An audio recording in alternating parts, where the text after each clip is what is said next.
Hello, hello, hello, and welcome to today's episode of Her Version. This podcast is dedicated to sharing stories of struggle to triumph, a platform that allows individuals to tell their truth in order to inspire and uplift others. For those of you that are new to this podcast and like content like this, make sure you hit that subscribe button. Make sure you follow, like, and share. I am your host, Sabrina Victoria. Let's jump right in.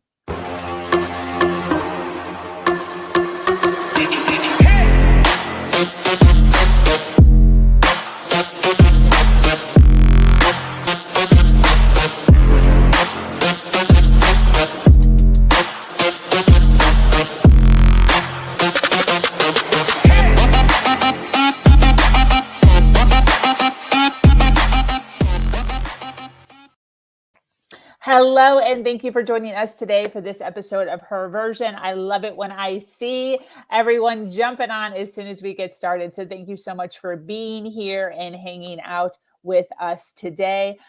This is the Her Version platform. It's built on storytelling and the understanding that many times our greatest learning experiences come from listening to other people's stories. Today, I am speaking with an amazing woman named Tana MacPherson-Smith. Tana has been through a whirlwind of life as a born people pleaser. She has had the weight of the entire world sitting on her shoulders at different times throughout her life, dealing with her mother, her own mental wellness, and everything in between. Psych wards, therapy, and meditation were her first encounters with personal development. She has gained an education as an adolescent and parent coach, a mental health first aid England trainer, a Psych-Tap, EFT and NLP practitioner, and a Reiki Master. We are thrilled to hear about her and how she has evolved through her journey. Welcome, lady. How are you? Can you hear me? Oh, she can't hear me.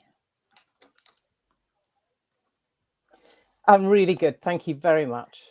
Awesome. Really Sounds lovely good. to be here. Did I pronounce your name right? Is it Tanya? No, it's Tana. Tana. So sorry, it's Tana. Tana, for everybody listening, her website is in the description, and it's also linked right above her face area. So as we're talking, we're diving into her story and her journey. And if it resonates with you, make sure you check out her website and her social media. It looks like she just walked off. Tanya.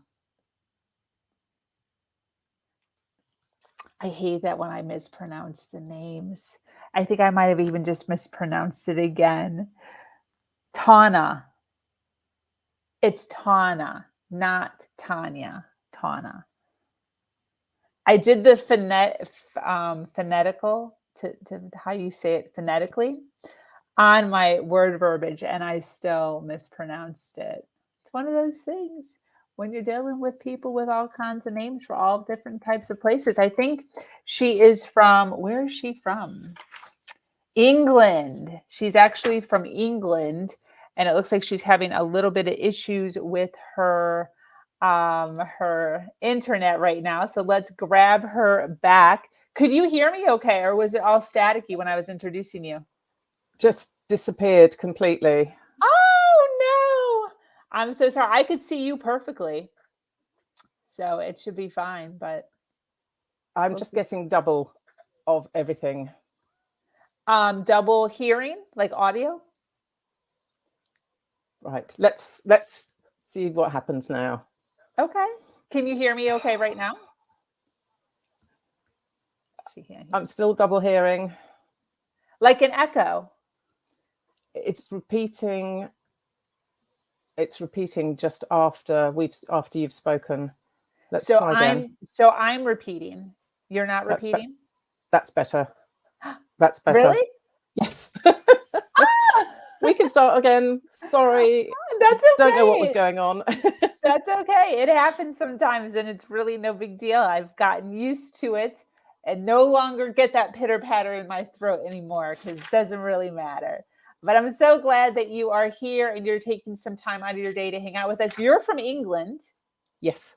So it's a whole nother time zone over there. What time is it over there? It's actually 2:00 in the afternoon, so it's very civilized. I love I love it. I am East Coast, so it's 9 a.m. here. And for those listening in California, it's like 6 a.m. or something crazy right now. So for those of you listening overseas, thank you for being here. And for those of you that are in the US, hanging out with us, thank you so much for coming on and listening. So I want to jump right in. And I would love to just kind of open up to hearing just a little bit of background about your journey and then kind of dive into some awesome, juicy questions I have for you. Is that cool? Yes, absolutely. Awesome. So tell us a little bit about you. So I was a teacher for 25 years, which was something I absolutely loved with a passion. And I found that everything that I was doing was finding really creative ways of helping teenagers to come out of the shadows and know who they were. But in 2013, completely unexpectedly at the time, I had a massive mental breakdown. It was not anything that I'd anticipated or my family. It happened literally on a moment's notice. And I was sent into a psychiatric unit for 3 days of assessment, which resulted in a 6-month stay in a psychiatric hospital and completely changed the course of my life and what I'm doing. And, you know, it's nothing that I would ever have chosen to have done. And I certainly wouldn't have chosen to have experienced what I had experienced that led up to that moment.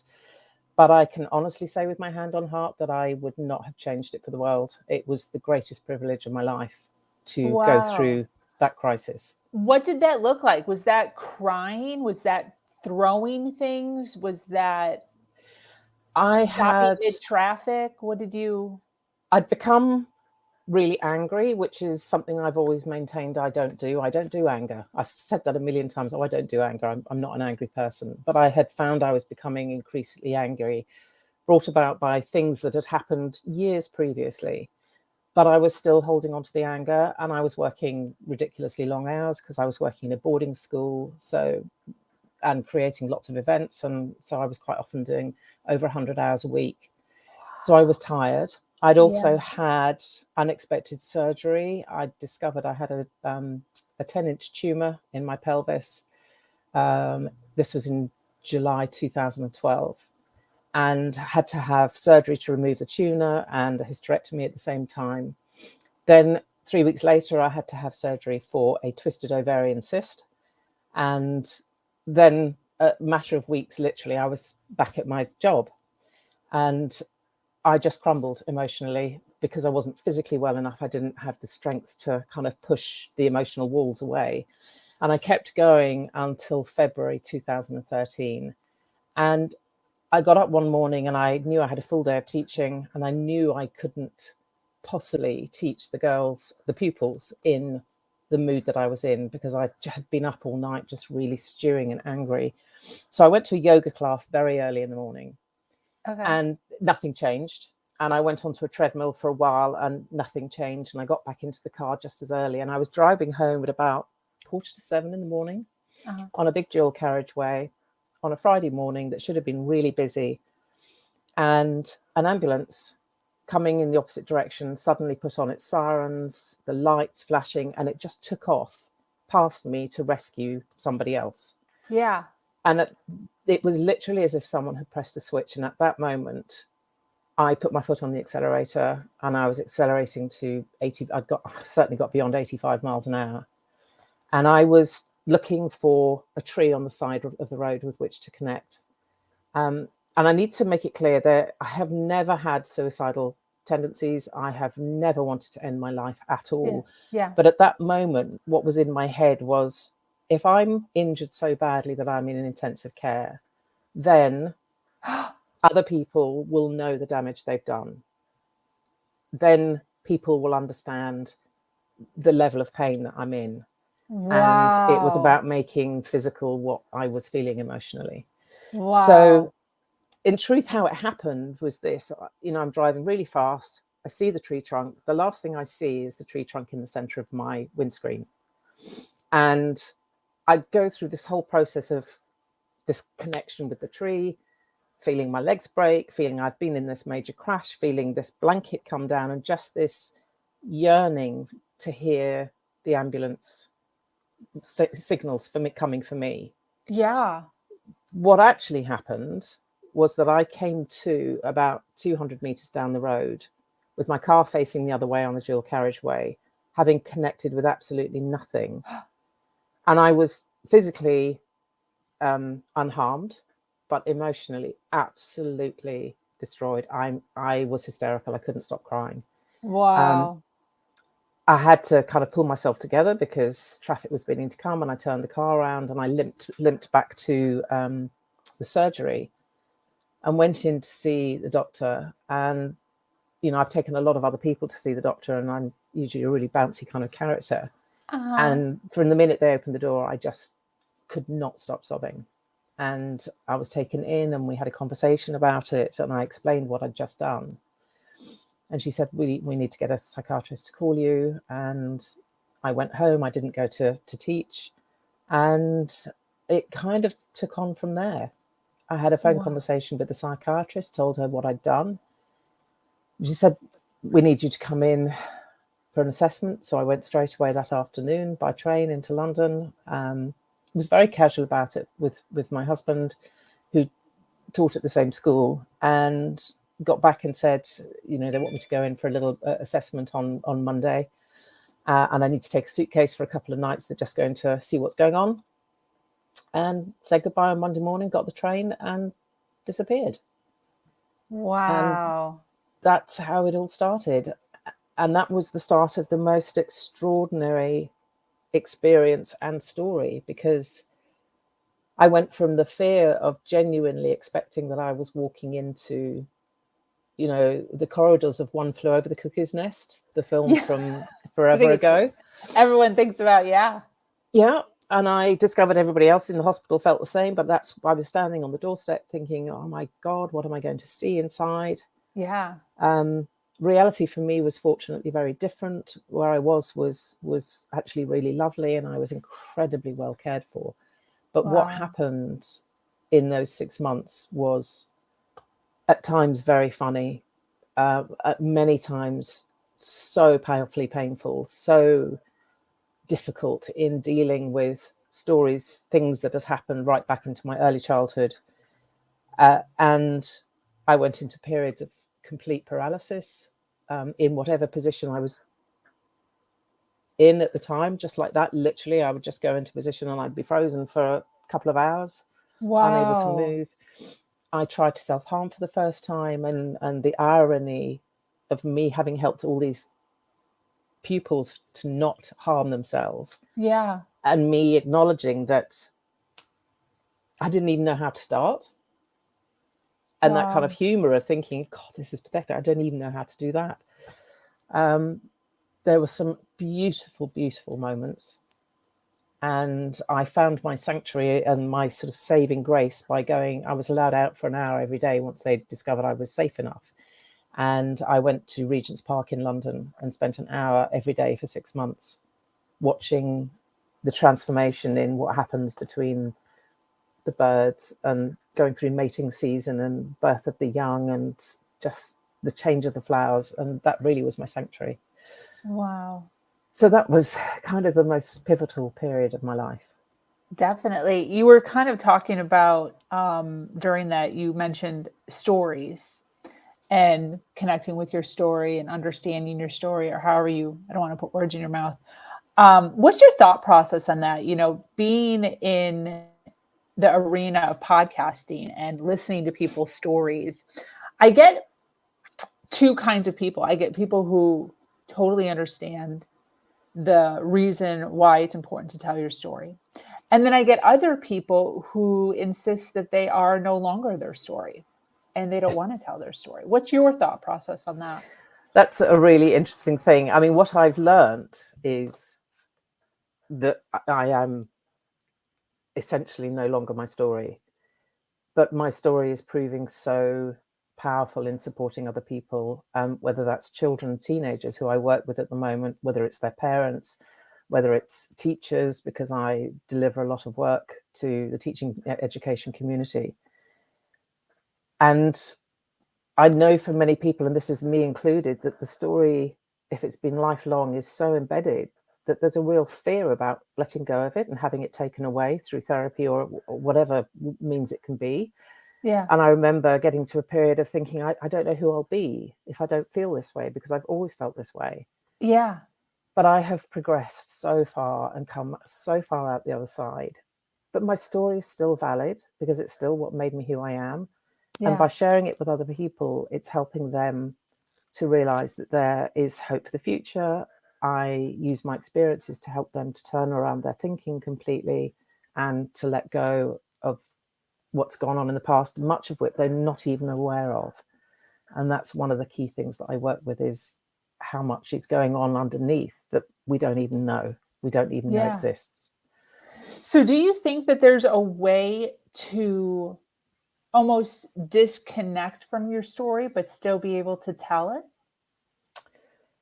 I don't think I'll ever disconnect from it. There are things that still will bring up real trauma for me, but I just step over it and acknowledge that it's there, give into it sometimes, but just know that by resetting my thinking, where I am now is thinking about now and the future and everything that I want to achieve.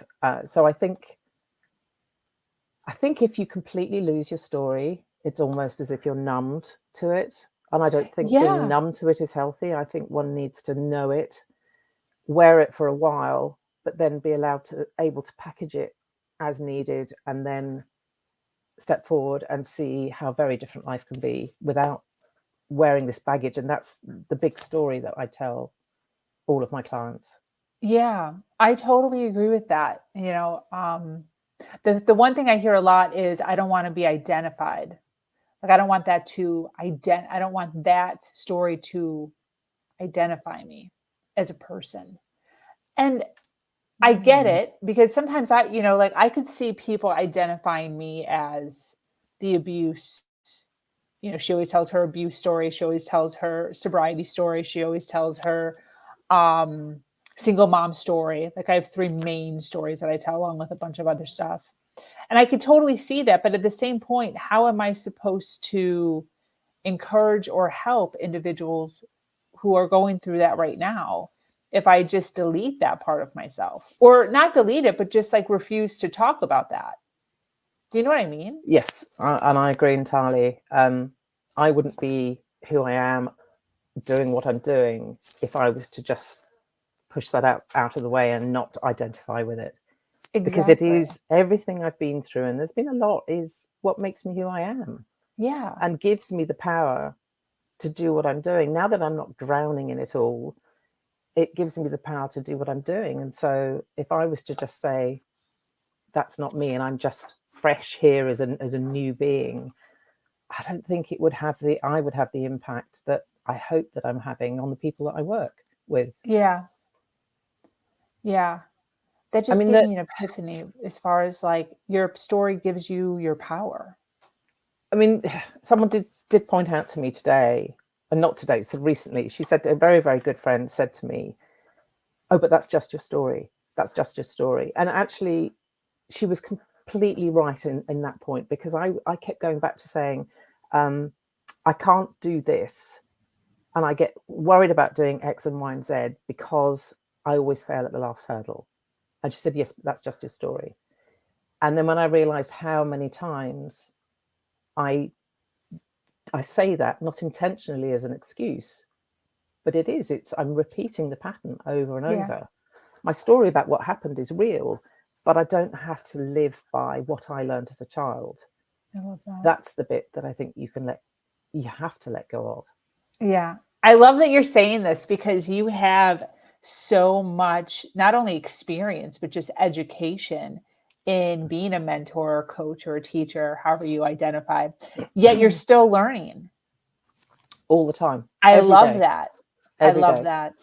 And I have been through many, many therapies, and I've done it not because I'm a therapy junkie, but because I want to understand Yeah. all that there is available, so that I can understand how people can heal in different ways and what's appropriate for one person and good for another.